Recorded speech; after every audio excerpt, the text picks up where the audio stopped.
Alright guys, welcome back to another one. Now, I wanted to go over the top 10 most overpowered weapons in the game for each attribute. We're going to be going over 2 weapons each attribute. Now, this was kind of a hard one to do because there's so many different weapons in this game that are great. So for each attribute, I will be giving some other suggestions as well that you could go over and try out yourself.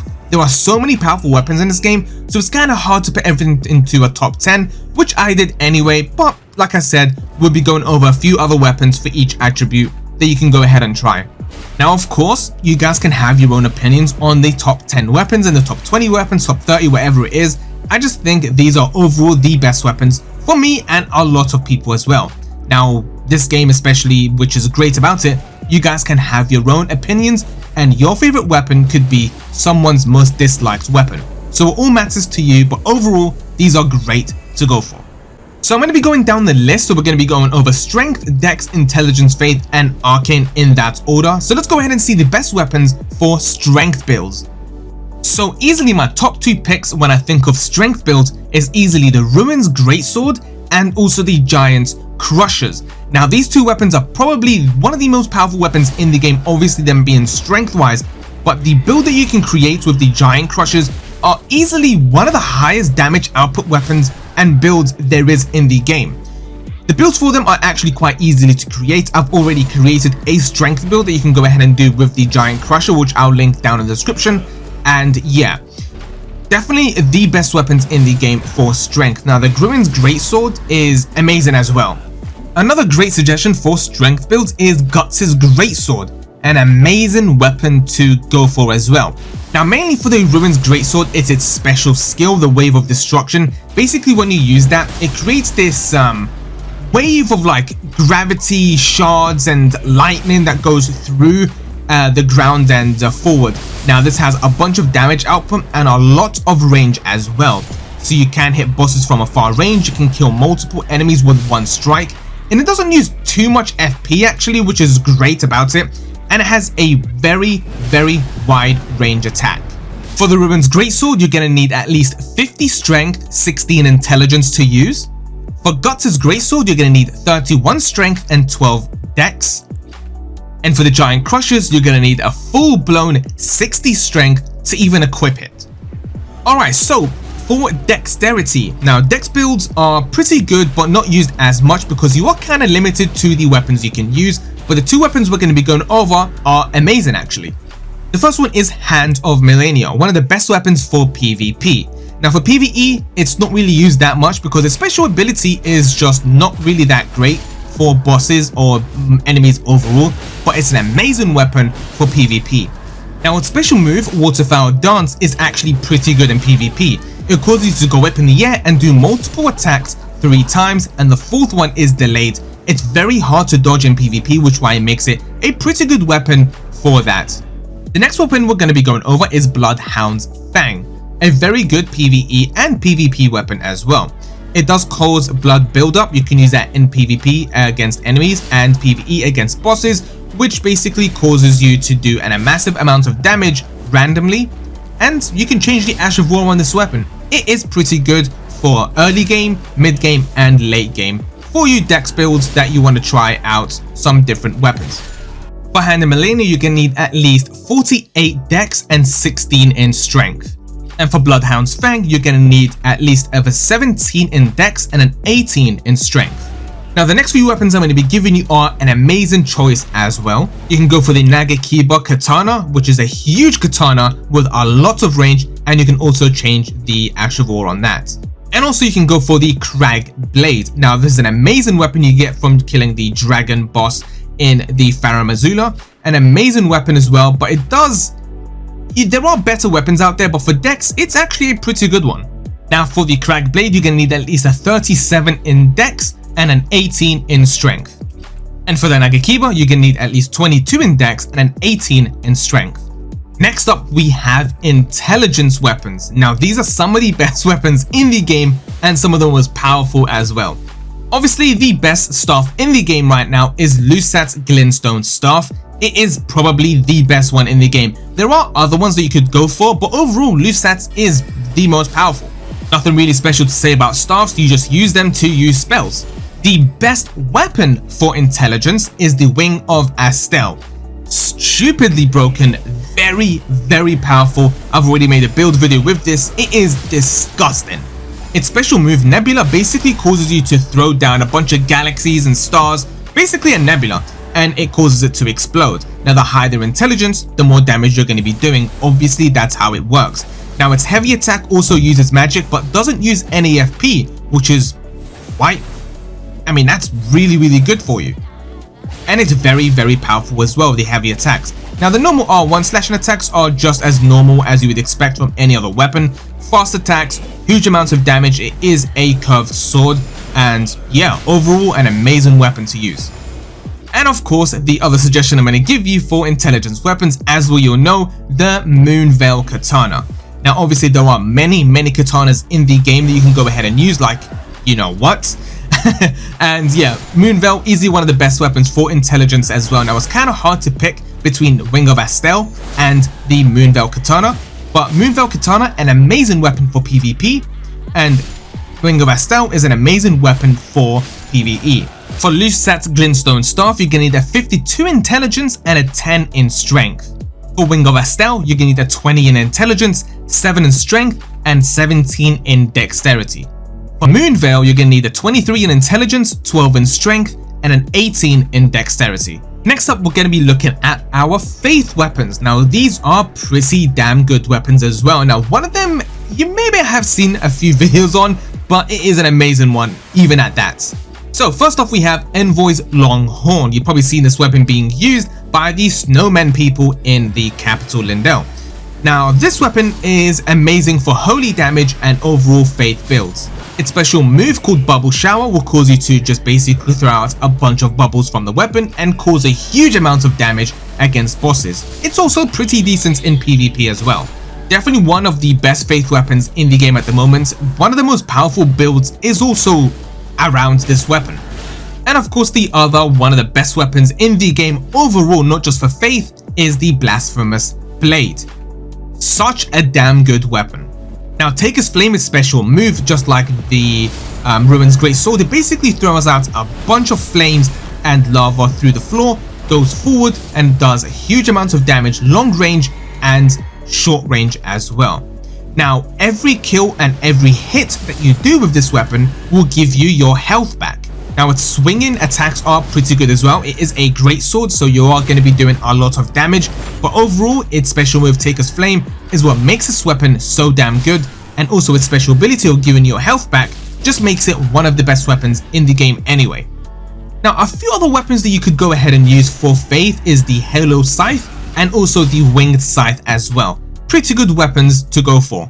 For the Envoy's Longhorn, you're going to need 18 strength, 11 in dex, and 23 in strength. For Blasphamous Blade, you're going to need 22 in strength, 15 in dex, and 21 in faith. And lastly, we have Arcane, the most used attribute and builds for the entire game, no matter if it's PvE or PvP, is Arcane. Now, this goes on without me even having to explain myself. Obviously, we have Rivers of Blood. The most broken weapon in the game right now for PvP especially and PvE is Rivers of Blood. Now its special move is called Corpse Piler, basically allows you to just throw blood through your weapon. Now this has stupid amounts of damage, huge amounts of blood loss, and huge amounts of range. Now in PvP, this basically makes it very difficult to dodge, and as soon as you get that one hit in, your enemy cannot dodge out of it and you can kill him within a few hits. Now for PvE as well, you can kill multiple enemies, cause a huge amount of blood loss on bosses. Overall, honestly, my favorite weapon in the game, but I really don't like using it because it's so boring of how powerful it really is. Now the next one is kind of surprising, but if you guys know, then you know why. The Bloody Hellas. Now why is this weapon the best arcane weapon? Well, it's bugged, especially by using another weapon, using the Warcry Ash of War, then switching to the Bloody Hellas. It bugs out, allowing you to do the Ash of War move. Now, doing that will basically allow you to kill any boss in the game within just a few hits. I've used this weapon to kill the fire giants in just a few hits. I've used it to kill multiple enemies. Mogwen's Sacred Spear an amazing arcane weapon, Eleanor's Poleblade, an amazing twin blades weapon, and also Mariah's Executioner Sword. If you are going to be running Arcane, most likely you're going to be using also Godskin Peeler and Twin Knight Sword for using the Blood Loss build. The most powerful build in the entire game revolves around Arcane, and the two weapons you want to go for is Godskin Peeler and Twin Knight Sword, or you can go for double Godskin Peelers. Using Seppuku and making your build all around Arcane just makes this ridiculous, okay? My most favorited build that I've made on YouTube and my most viewed one, or one of my most viewed ones, is around this build. It is very, very powerful. If you guys want to know how to do the most powerful Arcane build, I'll link it down in the description. I don't want to put these as those weapons mainly the most powerful ones because it revolves, they're not really the most powerful weapons for that specific attribute. The build around the attribute is what makes these weapons so good. So for Rivers of Blood, you're going to need at least a 20 in Arcane, 12 in Strength, and Dex is at 18. For Bloody Hells, you're going to need a 17 in Arcane, 16 in Strength, and Dex is at 19. For Mogwen's Sacred Spear, you're going to need a 24 in Strength, Dex is at 14, Arcane is at 27. Eleanor's Poleblade is going to need a 19 in Strength, Dex is at 21, and Strength is at 12. And Mariah's Executioner Sword will require you to have 23 in Arc, 24 in Strength, and Dex is at 14. Alright, and that is pretty much it. Now for the rest of the video, I'm going to go over all the locations for each weapon. For the Giant Crusher, come down to Outer Wall Phantom Tree in the Atlas Plateau and go exactly where I go. You can pick it up from this chest.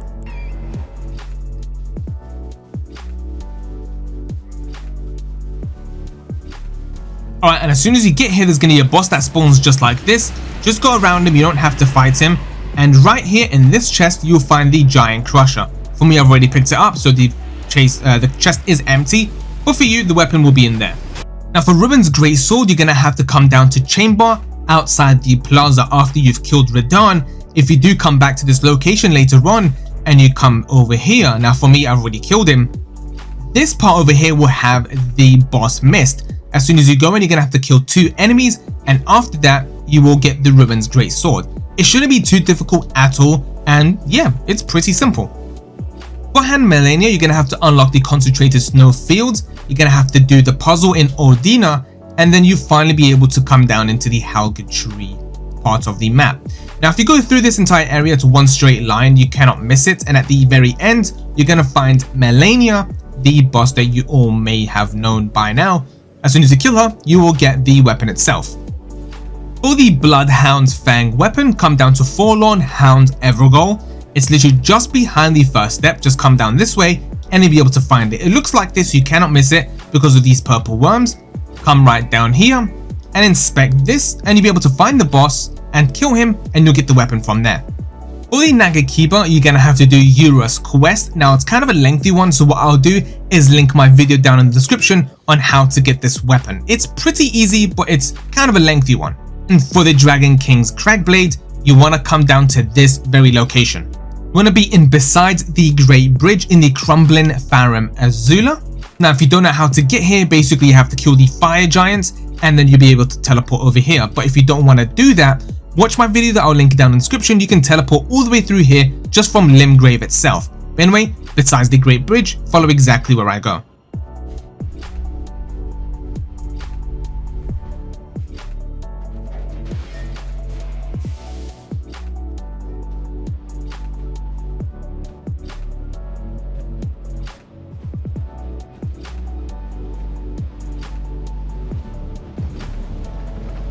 Okay, so once you are here, you want to come down to this, you want to lay down and you'll be teleported to a boss fight. Once killed, you can get the weapon from them. For Lusats Glintstone Staff, come down to Celia Under Stair. It's located right here in Caelid. Now this one is easy to get, but it is a puzzle, but I'll show you how to do it. It's kind of easy actually. So when you follow where I go, and you want to be at the top over there because you're going to have to light 3 different fires and you're going to have to kill a boss. Now from here, what you want to do is basically light these 3 fires. One over there, and right here next to you. You can do this by bringing up your mount and just going across these buildings to each one. Once you've done that, you want to come back over here and then this door will open.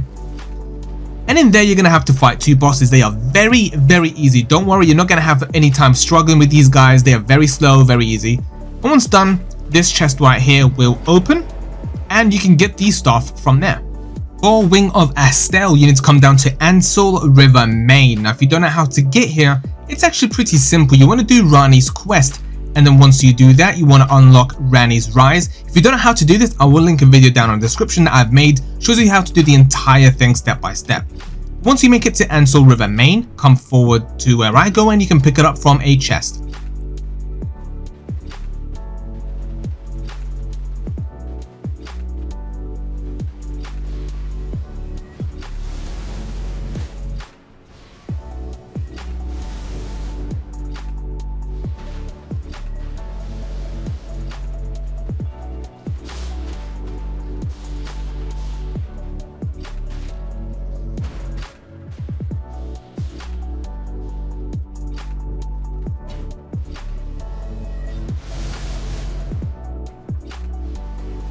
Alright, once you made it to here, you can just hide behind this pillar, and there's the chest right there in front of you along there. You can pick it up, and that's it. For Moonveil Katana, come down to Gale Tunnel, just on the outskirts of the Limgrave part of the map and Caelid's. Come in here, it's literally one of the tiniest tunnels in the entire game. Just go through it, and the final boss will give you the katana itself. You cannot miss it, it's a very, very easy one to get. For the Envoy Longhorn, you want to come down to Tree Canopy. Now in here, there's a few different enemies you can kill for their weapons. These little guys here will drop these smaller horns, but what we want to do is come over here. And now this guy will drop the longer horn. You can keep farming him, it's pretty easy, so you can just kill him just like this. Okay, and if he doesn't drop it, you can pull up your map, spawn right here again, and you can keep farming him over and over again. Now for the Blasphamous Blade, it's a pretty easy one to do. You want to come down to the Volcano Manor. Now you can find this guy pretty easily, just go through the Volcano Manor or do the Volcano Manor quest. It's very, very simple. If you don't know how to do that, I'll link a video down in the description so you can do the full quest that way. But once you are here, you want to kill Rykard. Killing Rykard will give you the Blasphamous Blade. For the Dragon Seal, come down to Stranded Graveyard. You already unlocked this. Here's the first step. Here's the graveyard. Put your 2 keys in here, your stone sword keys, and follow exactly where I go, and you'll be able to get it pretty simple.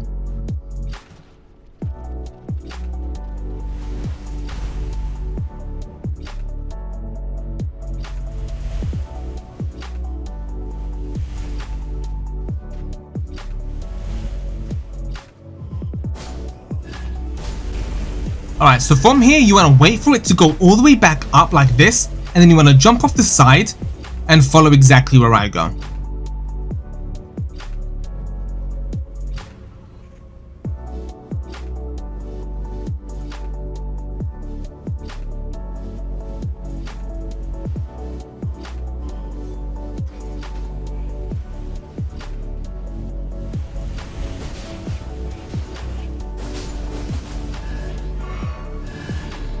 And from here we are done. That's the enemy you have to kill.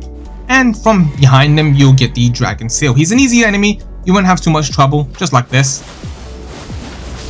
Okay, and right there is your Dragon Communion Seal. Pretty damn easy. For the Winged Sythe, it's located in Tombswood Ruins. In order to get here, from the first step, literally just go behind it, take this trail like this, and you'll be here. Now this one's a pretty easy one to get. You don't have to kill anything. It's just located inside this dungeon and inside a chest. Okay, just go where I go and yeah, you can pick it up. Right, and right there is your weapon inside this chest. For the Halo Scythe, now there's actually many places to farm this weapon, but the closest place is Inner Anonia in Caelid's. Now there's a Greatsword right here, and the enemy you want to kill is located just behind it. You guys have probably seen these guys everywhere. There are many places to farm. This is just the earliest one. So this is the guy right here. If you kill him, you have the chance to drop his weapon and his full armor set. Now if you don't get anything from him, all you have to do is just travel back over here and keep doing it over and over again. For Rivers of Blood, you need to be in the mountain top of the giants, and you want to be in this location right over here. If you're on horseback and you make it to this part of the area, you'll be knocked off your horse and you'll be invaded by a bloody finger. Killing him he'll be using the sword as well for he'll be using Rivers of Blood. Once killed, you'll get his helmet and the weapon itself. Now, like I said, for Eleanor's Poleblade, I'll leave the video tutorial in the description below, and you can follow that. It's a pretty lengthy one. It's an easy one, but yeah, it's a pretty lengthy one. Just follow that and you'll be able to get it pretty easily. Now, for Mogwen's Sacred Sword, you want to be in the Palace Approach Ledge Road. If you don't know how to get here, I'll leave a link found in the description below. Again, you can do the quest in order to get this area. Once you are here, follow where I go, and you'll be able to kill the boss for his weapon.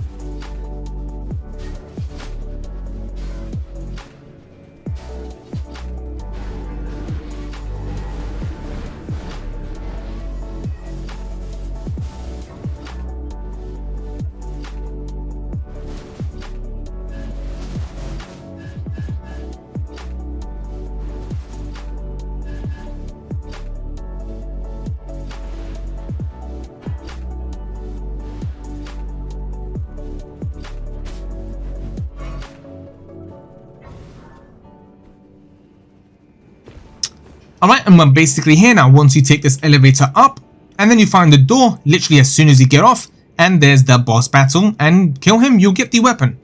For Morea's Executioner's Sword, again, a very, very easy one to do. Come down to the Shaded Castle. Pretty easy to get to. It's literally located in the Atlas Plateau. In here, the boss will give you the weapon.